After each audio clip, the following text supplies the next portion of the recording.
अस्सलाम वालेकुम। आज का हमारा क्वेश्चन है what is the action of heat on the following KNO3, NaNO3, lithium nitrate, calcium nitrate, magnesium nitrate, calcium carbonate and calcium bicarbonate. सबसे पहले हम लोग देखते हैं पोटाशियम नाइट्रेट और सोडियम नाइट्रेट के ऊपर जो इसका इफेक्ट है वो सेम है।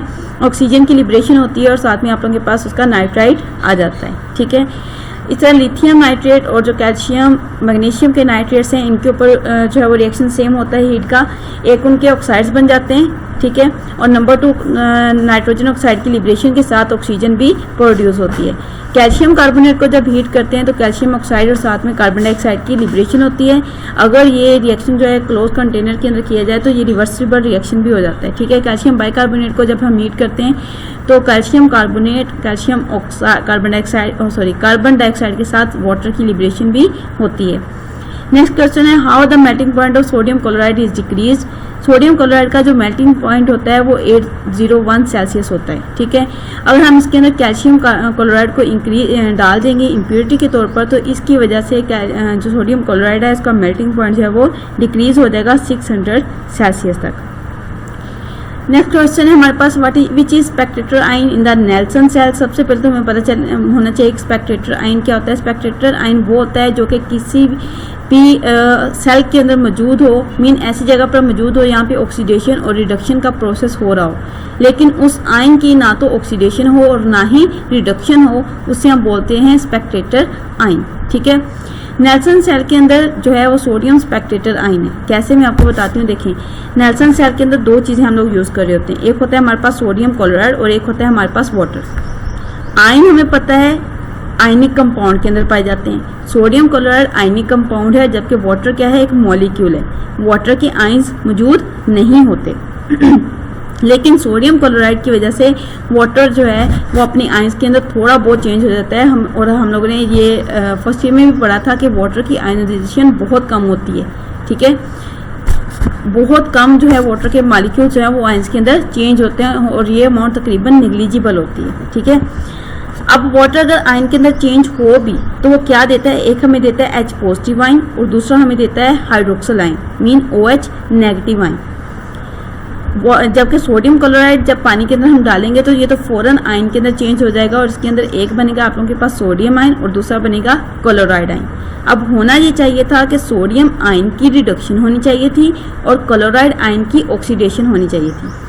क्लोराइड आयन की तो ऑक्सीडेशन होती है और ये क्लोरीन के अंदर चेंज हो जाता है, लेकिन सोडियम आयन की ऑक्सीडेशन होने की बजाय यहाँ पे हाइड्रोजन की जो है रिडक्शन होने की बजाय यहाँ पे हाइड्रोजन की रिडक्शन हो जाती है और हाइड्रोजन जो है वो हाइड्रोजन आयन जो है वो हाइड्रोजन गैस के अंदर कन्वर्ट हो जाता है, जबकि सोडियम आयन जो है वो हाइड्रोक्सिल आयन के साथ कंबाइन होकर सोडियम हाइड्रोक्साइड दे देता है, ठीक है। अगला है हमारे पास what are the problems face during the working of a Nelson cell. Nelson cell के काम के दौरान जो है वो कौन कौन से प्रॉब्लम्स आते हैं, ये बहुत ही इंपॉर्टेंट शॉर्ट क्वेश्चन है और अक्सर एग्जाम में आया हुआ है, ठीक है। सबसे पहला प्रॉब्लम क्या इसने कहा, जो क्लोरीन प्रोड्यूस हुई थी, ठीक है, जो क्लोरीन यहाँ पे प्रोड्यूस हुई थी हम लोगों ने यहाँ पे भी ये चीज देखी थी, ठीक है। नेल्सन सेल का ये पूरा एक प्रोसेस है जो कि नेल्सन सेल के अंदर होता है, ये वाली इक्वेशन, ठीक है। क्लोरीन जो कि प्रोड्यूस हुई है यहाँ पर वो हाइड्रोक्सिल आयन जो कि बन रहा होता है उसके साथ रिएक्शन करती है। रिएक्शन करने की वजह से वो हाइपोक्लोराइड आयन देती है, OCl नेगेटिव आयन, ठीक है। OCl नेगेटिव आयन देती है और ये नेगेटिव आयन जो है मतलब ये एसिड के तौर पर एसिड है और ये काफी जो है वो रिएक्टिव होता है, ठीक है।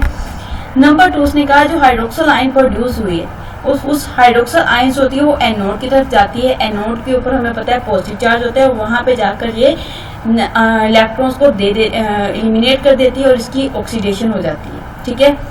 ऑक्सीडेशन होने की वजह से ये ऑक्सीजन प्रोड्यूस करती है। अब ये ऑक्सीजन जो है जाहिर सी बात है नेल्सन सेल के अंदर तो सिर्फ क्लोरीन जो थी वो रिमूव हो रही थी, लेकिन साथ में अगर ऑक्सीजन भी आ रही है तो ये क्लोरीन को इम्प्योर कर देगी, ठीक है। अब हमारे पास जो नेल्सन सेल के अंदर सिर्फ क्लोरीन प्रोड्यूस नहीं हो रही बल्कि उसके साथ ऑक्सीजन भी कंटेमिनेट होकर आ रही होगी। अगला है हमारे पास what is the solution of to problems faced in the Nelson cell. ये क्वेश्चन भी आता है एग्जाम में। वो क्या है, दूसरा क्या था फर्स्ट प्रॉब्लम क्या थी, क्लोरीन वाली, कि क्लोरीन जो है वो हाइड्रोक्सिल आयन के साथ रिएक्शन करती है। इसे हमने कैसे सॉल्व करना है, first problem is solve by using the asbestos diaphragm.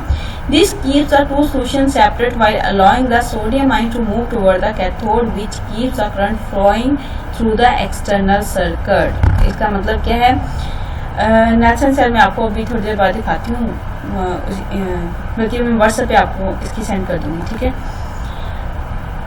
Nelson पहले प्रॉब्लम को वहाँ पे एक डायफ्राम लगा होगा, आप लोग की बुक के ऊपर नेल्सन सेल को आप खोल के देखना। वो कह रहे हैं वहाँ पे डायफ्राम की मदद से जो नीचे हाइड्रोक्सिल आयन मौजूद होते हैं वो वापस ऊपर नहीं जा सकते, ठीक है।